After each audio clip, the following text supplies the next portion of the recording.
For starters, let's take a look at what happens when Frankie breaks his start line and comes in at speed. As you can see, he comes in, he plants, and then he begins to swing his butt around.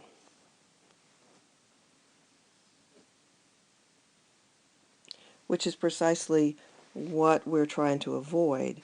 What we're looking for is for him to come in straight to your leg and then make a bend with you.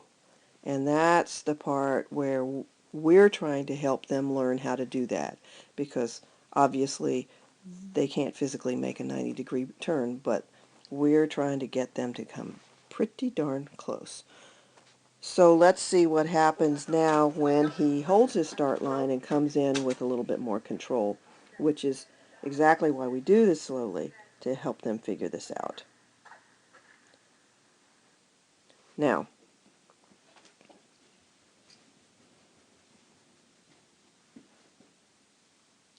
here's where he comes in.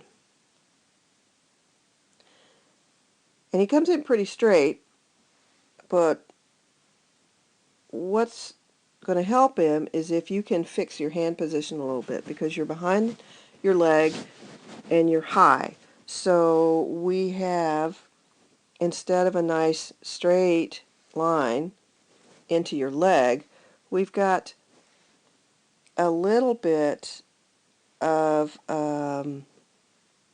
curve happening. Not the end of the world. That's what this exercise is for, to learn how to fix that. But your hand is going to help him. What is more critical is changing this bend from this to this before you get started moving.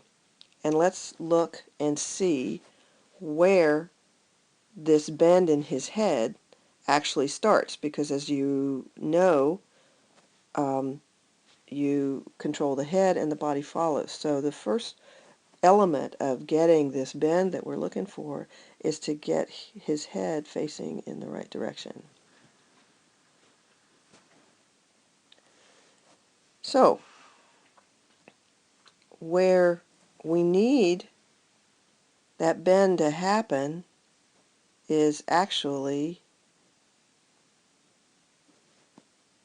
right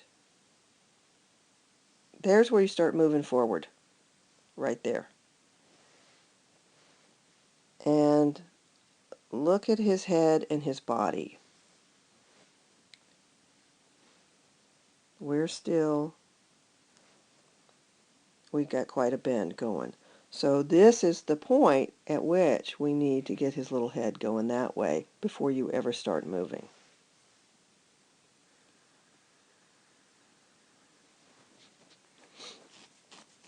So if you can get that bend to happen all the way, and see as you're moving, see the degree of bend that he has going across your body? There is no way that then he can bend comfortably this way. So we need to take that back, get him turned around here, and then you can start moving. Right about there is when I would want to be getting his head turned around so that we could move forward together. So you don't get his head turned around until you've completed. He actually gets into position when you have completed your first step. So that's really the only thing. The other thing that I will say here is that see the degree of his head and neck. We really, if you can lower your hand and have it just a little more forward, then you can take this degree to this degree, and that's going to make him much happier. And all will be well. Good job.